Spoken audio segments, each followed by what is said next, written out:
Hi എല്ലാവർക്കും പുതിയൊരു വീഡിയോയിലേക്ക് സ്വാഗതം. ഇന്നത്തെ നമ്മുടെ വീഡിയോ ഹോണറിൻ്റെ ഏറ്റവും ലേറ്റസ്റ്റ് ആയിട്ട് പറഞ്ഞിട്ടുള്ളൊരു ഫോണാണിത്. ഹോണർ 200 ലൈറ്റ് 5G എന്ന ഒരു മോഡൽ.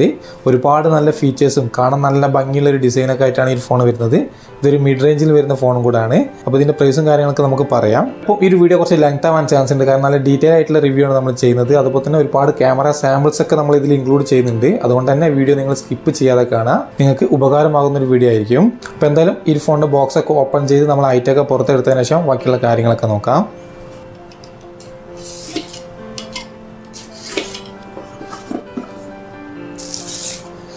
നമുക്കറിയാം എല്ലാ ഹോണറിൻ്റെ ബോക്സിൻ്റെ കൂടെ ഇത്ര തന്നെ ആക്സസറീസ് ആണ് കിട്ടാറ്. സിലിക്കോൺ കവർ, സിം അജക്റ്റിംഗ് ടൂള്, പിന്നെ ഇതിൽ വരുന്നത് Type C to USB കേബിളാണ്.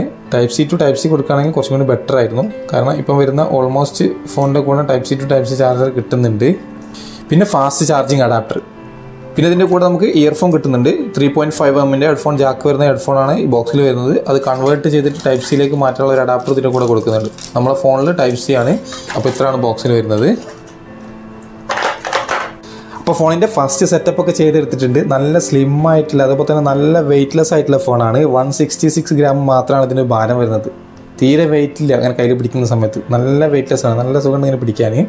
ഫോണിൻ്റെ സൈഡ് ഭാഗമൊക്കെ വരുന്നത് ഒരു മെറ്റൽ ഫിനിഷിലാണ്, എന്നാൽ ബാക്ക് ഭാഗം കൊടുത്തിട്ടുള്ളത് ഒരു ഗ്ലാസ് ഫിനിഷ് തോന്നിക്കെങ്കിലും പ്ലാസ്റ്റിക് ബോഡിയാണ് വരുന്നത്. നല്ല പൂത്തിരി കത്തുന്ന പോലത്തെ കളറ്. നമ്മളെ കയ്യിലെ ഒരു കളർ വരുന്നത് സ്റ്റെറി ബ്ലൂ എന്ന കളറാണ്. ഇത് കൂടാതെ വേറെയും 2 കളർ ഇത് അവൈലബിൾ ആണ്. സിയാൻ ലൈക്ക് ബ്ലാക്ക് എന്നിങ്ങനെ 3 കളറാണ് ഇത് ടോട്ടലായിട്ട് വരുന്നത്.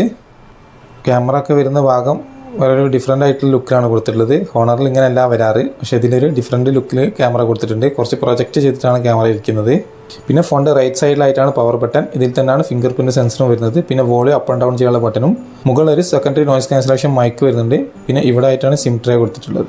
ഈ സിം ട്രേ നമുക്കൊന്ന് ഓപ്പൺ ചെയ്ത് നോക്കാം. ഒരേ സമയത്ത് 2 സിം കാർഡ് നമുക്ക് യൂസ് ചെയ്യാൻ പറ്റും. ഇതിൽ മെമ്മറി കാർഡ് സപ്പോർട്ട് ചെയ്യില്ല. ഇനി ഫോണിൻ്റെ താഴ്ഭാഗത്തായിട്ടൊരു main mic, Type C charging port, ഇതിൽ തന്നെയാണ് നമ്മൾ ഇയർഫോൺ കണക്ട് ചെയ്യുന്നത്.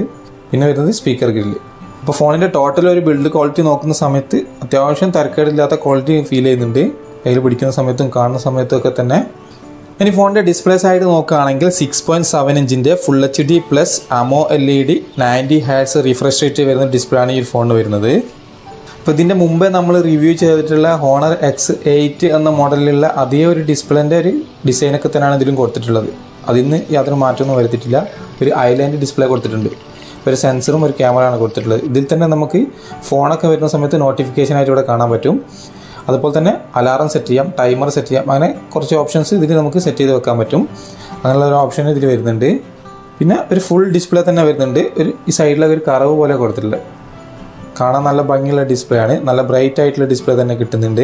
അതുപോലെ ഇതിൽ വീഡിയോ ഒക്കെ കാണുന്ന സമയത്ത് അത്യാവശ്യം നല്ല ബ്രൈറ്റ് ആയിട്ട് തന്നെ കാണാൻ പറ്റുന്നുണ്ട്. അതിലൊന്നും യാതൊരു കുഴപ്പമില്ല. സൈഡ് വ്യൂലൊക്കെ വീഡിയോ കാണുന്ന സമയത്തൊക്കെ നല്ല ക്വാളിറ്റി തന്നെ കാണാൻ പറ്റുന്നുണ്ട്. ഇനി ഫോണിൽ വരുന്നത് Android 14 Magic OS 8 ആണുള്ളത്. അതുപോലെ തന്നെ മീഡിയാടെക്കിൻ്റെ Dimensity 6080 എന്നുള്ളൊരു ഒക്ടാ കോർ പ്രൊസസ്സർ ഇതിൽ കൊടുത്തിട്ടുണ്ട്. ഇപ്പോൾ നമുക്ക് എല്ലാവർക്കും അറിയുന്നത് പോലെ തന്നെ ഒരു ഹൈ പെർഫോമൻസ് തരുന്ന ഒരു പ്രൊസസ്സർ ഒന്നല്ല, ഒരു ആവറേജ് ക്വാളിറ്റിയുള്ള പ്രൊസസ്സർ. കുഴപ്പമില്ലാത്ത പ്രൊസസ്സറാണെന്ന് നമുക്ക് പറയാം, എന്നാലും വലിയൊരു ഹെവി യൂസിന് പറ്റിയ പ്രൊസസ്സറല്ല. വലിയ ഹെവി ഗെയിംസ് ഒക്കെ കളിക്കുന്ന സമയത്ത് ചിലപ്പം ചെറിയ ഹീറ്റിൻ്റെ ഒക്കെ പ്രോബ്ലം ഉണ്ടാവും, എന്നാലും നമുക്കിതിൽ കളിക്കാനൊക്കെ പറ്റും. 8GB റാമിൽ 256GB ഈ ഫോൺ ഇപ്പം കാണാൻ സാധിച്ചിട്ടുള്ളത്. ഒരു വേരിയൻ്റേ കാണാൻ പറ്റിയിട്ടുള്ളൂ. അതുപോലെ തന്നെ 8GB എന്നുള്ളത് നമുക്ക് 8GB കൂടെ നമുക്ക് എക്സ്പാൻഡബിൾ ആണ് റാം. അപ്പോൾ ഇതിൻ്റെ പ്രൈസ് നോക്കുകയാണെങ്കിൽ UAE വരുന്നത് 8GB ആൻഡ് 256GBക്ക് 949 ദിർഹംസാണ്. ഇപ്പോൾ ഇന്ത്യയിൽ ഇതിന് വരുന്ന പ്രൈസ് നോക്കുകയാണെങ്കിൽ 22,000 രൂപയാണ് ഏകദേശം വരുന്നത്. നിലവിൽ ഇന്ത്യയിൽ ഈ ഫോൺ വന്നിട്ടില്ല. ഈ ഒരു പ്രൈസിന് വലിയൊരു കുഴപ്പമില്ലാത്ത ഫോണാണെന്ന് നമുക്ക് പറയാം, കാരണം അത്യാവശ്യം വേണ്ട എല്ലാ ഫീച്ചേഴ്സും ഇൻക്ലൂഡ് ആയിട്ടാണ് വന്നിട്ടുള്ളത്. അപ്പോൾ എന്തായാലും നിങ്ങളുടെ അഭിപ്രായം കമൻ്റായിട്ട് അറിയിക്കുക. ബാക്കിയുള്ള ഫീച്ചേഴ്സും കൂടെ നമുക്ക് നോക്കി നോക്കാം. പിന്നെ ഫോണിൻ്റെ ക്യാമറ സൈഡ് നോക്കുകയാണെങ്കിൽ 108 മെഗാ മെയിൻ ക്യാമറ കൊടുത്തിട്ടുണ്ട്. അതുപോലെ തന്നെ 5 മെഗാ ഒരു അൾട്രാ വൈഡ് ക്യാമറ, 2 മെഗാ ഒരു മാക്രോ ക്യാമറ എന്നിങ്ങനെയാണ് ഇതിൽ ക്യാമറകൾ വരുന്നത്. പിന്നെ ഇതിൽ എടുക്കാൻ പറ്റുന്ന മാക്സിമം വീഡിയോ റെസൊല്യൂഷൻ എന്ന് പറയുന്നത് ഫുൾ HDയിൽ 30 ഫ്രെയിം പെർ സെക്കൻഡിലുള്ളൂ. ഇനി സെൽഫി ക്യാമറ നോക്കുകയാണെങ്കിൽ വലിയൊരു മെഗാ ക്യാമറ ഒക്കെ കൊടുത്തിട്ടുണ്ട്. 50 മെഗാ ക്യാമറയാണ് സെൽഫി വരുന്നത്.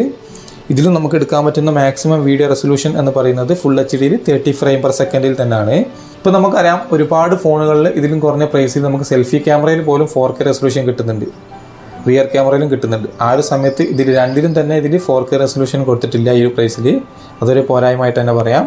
റിയർ ക്യാമറയെങ്കിലും നമുക്കൊരു 4K കൊടുക്കായിരുന്നു. അപ്പോൾ ഇതിൻ്റെ റിയർ ക്യാമറയിലും സെൽഫി ക്യാമറയിലും എടുത്തിട്ടുള്ള കുറച്ച് ഫോട്ടോസിൻ്റെ വീഡിയോസിൻ്റെ സാമ്പിൾസ് നിങ്ങൾക്ക് ഇവിടെ കാണാം. അപ്പോൾ നിങ്ങൾക്ക് മനസ്സിലാവും എത്രമാത്രം ഉണ്ട് ഇതിൻ്റെ ക്യാമറ ക്വാളിറ്റി എന്ന്.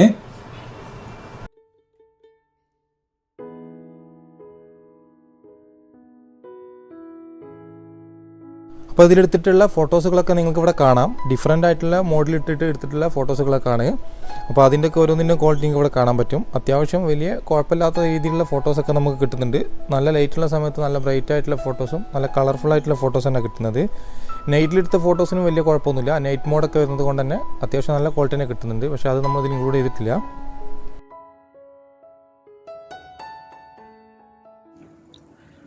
അപ്പോൾ ഇതിൽ എടുക്കാൻ പറ്റുന്ന വീഡിയോ നമ്മൾ നേരത്തെ പറഞ്ഞതുപോലെ തന്നെ ഫുൾ HD 30 ഫ്രെയിം പെർ സെക്കൻഡിലാണ് ഇതിൽ മാക്സിമം എടുക്കാൻ പറ്റുന്ന വീഡിയോൻ്റെ ക്വാളിറ്റി. അപ്പോൾ വീഡിയോൻ്റെ ക്വാളിറ്റി നിങ്ങൾക്ക് ഇവിടെ കാണാം. വലിയ കുഴപ്പമൊന്നുമില്ല. അത്യാവശ്യം നല്ല ബ്രൈറ്റ് ആയിട്ടുള്ള വീഡിയോ തന്നെയാണ്. ഇപ്പം കാണുന്നത് അൾട്രാ വൈഡിലാണ് എടുക്കുന്നത്. നമുക്കൊന്ന് സൂം ചെയ്ത് നോക്കാം. അപ്പോൾ ഇത് 1x ലായിട്ടുണ്ട്, 2x, 10x വരെയാണ് നമുക്ക് ഡിജിറ്റൽ സൂം ചെയ്യാൻ പറ്റുന്നത്.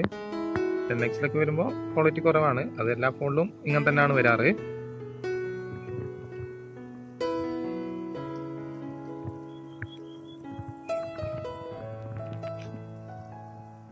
വലിയ കുഴപ്പമൊന്നുമില്ല. അത്യാവശ്യം നല്ല ക്വാളിറ്റി ഒക്കെ ഉണ്ട്.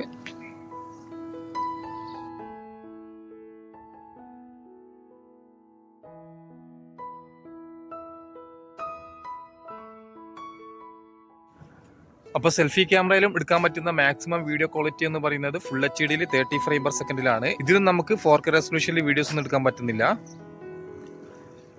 അപ്പോൾ വലിയ കുഴപ്പമില്ല. പക്ഷേ കുറച്ച് വൈറ്റ് ഫീൽ ചെയ്യുന്നുണ്ട് ബാക്ക്ഗ്രൗണ്ടിലൊക്കെ. നിങ്ങൾക്ക് ഇവിടെ കാണാം.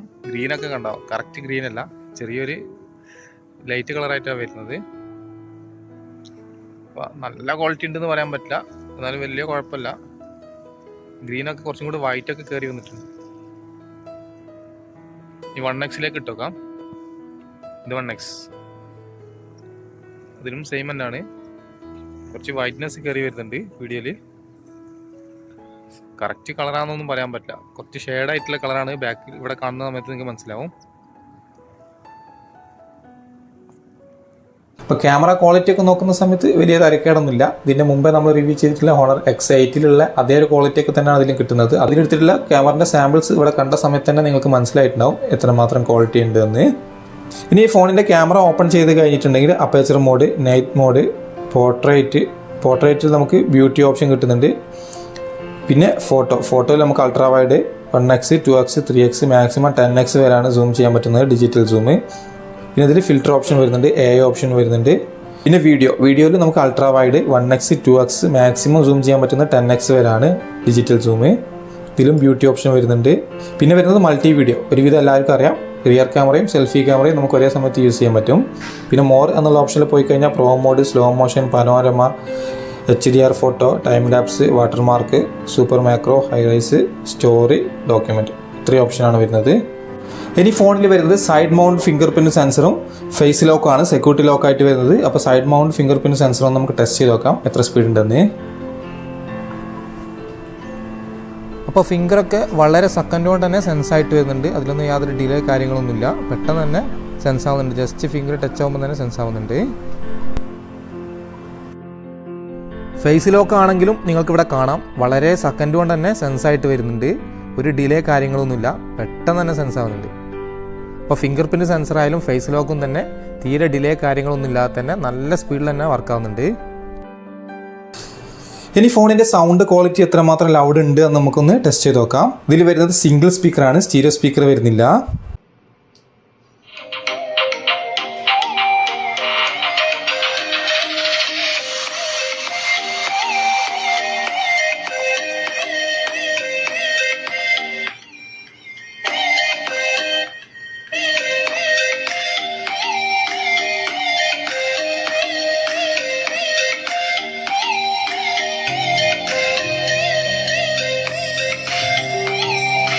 അപ്പോൾ ഫോണിൻ്റെ സൗണ്ട് കേട്ട സമയത്ത് നിങ്ങൾക്ക് മനസ്സിലായിട്ടുണ്ടാവും നല്ല ലൗഡ് സൗണ്ടും നല്ല ക്ലിയർ സൗണ്ടാണ് കിട്ടുന്നത്. പക്ഷേ ഒരു പോരായ്മയായിട്ട് തോന്നിയത് ഇതിൽ സിംഗിൾ സ്പീക്കറേ കൊടുത്തിട്ടുള്ളൂ, സ്റ്റീരിയോ സ്പീക്കർ കൊടുത്തിട്ടില്ല.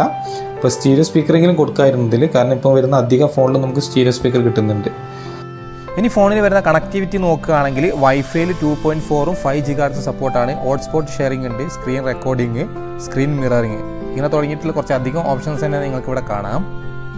ഇനി ഫോണിൽ വരുന്നത് 4500 mAh ബാറ്ററി കപ്പാസിറ്റിയാണ്. ഇത് ചാർജ് ചെയ്യാൻ വേണ്ടിയിട്ട് ബോക്സിൽ 35 വാട്ടിൻ്റെ ഫാസ്റ്റ് ചാർജറും കൊടുത്തിട്ടുണ്ട്. അപ്പോൾ നമുക്കറിയാം 5000 mAh 6000 mAh ബാറ്ററിയൊക്കെയാണ് അധികം ഫോണിലും വരുന്നത്. ആ ഒരു സമയത്ത് ഇതിൽ 4500 mAh ബാറ്ററി മാത്രമാണ് കൊടുത്തത്. ഇനി ഈ ഫോൺ വളരെ സ്ലിം ആയിട്ടുള്ളതും ലൈറ്റ് വെയിറ്റ് ആയിട്ടുള്ള ഫോണാണ്, അതുകൊണ്ടായിരിക്കാം ഈ 4500 mAh ബാറ്ററി വന്നിട്ടുള്ളത്. ഫോണിൻ്റെ ടോട്ടൽ പെർഫോമൻസ് നോക്കുന്ന സമയത്ത് ഒരു ആവറേജ് ആയിട്ടുള്ള ഫോണാണ്. പിന്നെ നമുക്ക് എടുത്ത് പറയേണ്ടത് ഇതിൽ സ്റ്റോറേജ് ആൻഡ് റാം കുറച്ച് കൂടുതലാണ്. 8GB + 8GB റാം കിട്ടുന്നുണ്ട്. 256GB സ്റ്റോറേജ് ആണ് വരുന്നത്. പിന്നെ കാണാൻ നല്ല ഭംഗിയുള്ള ഡിസ്പ്ലേയും അതുപോലെ തന്നെ സ്ലിം ആയിട്ടുള്ള ഫോണാണ്. ഡിസ്പ്ലേ സൈഡ് ആണെങ്കിൽ തന്നെ അത്യാവശ്യം നല്ല ബ്രൈറ്റ് ആയിട്ടുള്ള ഡിസ്പ്ലേ തന്നെ കിട്ടുന്നുണ്ട്. പിന്നെ ക്യാമറ സൈഡ് നോക്കുന്ന സമയത്ത് ഫോട്ടോസിനൊന്നും വലിയ കുഴപ്പമൊന്നും തോന്നിയില്ല. വീഡിയോ എടുക്കുമ്പോൾ നമുക്ക് അത്ര ഒരു ക്വാളിറ്റി ഫീൽ ചെയ്യുന്നില്ല, കാരണം ഇതിൽ വരുന്നത് ഫുൾ HD ആണ്, 4K പോലും കിട്ടുന്നില്ല. പിന്നെ സ്റ്റീരിയോ സൗണ്ടും കൊടുത്തിട്ടില്ല. അതുപോലെ തന്നെ ഇതിന് പെർഫോമൻസ് സൈഡ് നോക്കുകയാണെങ്കിലും ഒരു ആവറേജ് ക്വാളിറ്റി ഉള്ളതാണ് വരുന്നത്. അപ്പോൾ എന്തായാലും നിങ്ങളുടെ അഭിപ്രായം കമൻറ്റ് ആയിട്ട് അറിയിക്കുക, ഈ ഒരു പ്രൈസ് ഈ ഒരു ഫോൺ വെർത്താണോ എന്നുള്ളത്. അപ്പോൾ ഇത്രേ ഉള്ളൂ നമ്മുടെ ഹോണർ 200 ലൈറ്റ് 5G എന്ന മോഡലിൻ്റെ അൺബോക്സിംഗ് ആൻഡ് റിവ്യൂ. അതുപോലെ ഇതുവരെ ചാനൽ സബ്സ്ക്രൈബ് ചെയ്യാത്തവർ എത്രയും പെട്ടെന്ന് തന്നെ ചാനൽ സബ്സ്ക്രൈബ് ചെയ്ത് സപ്പോർട്ട് ചെയ്യുക. അപ്പോൾ പുതിയൊരു വീഡിയോ ആയിട്ട് കാണുന്നത് വരെ ബൈ.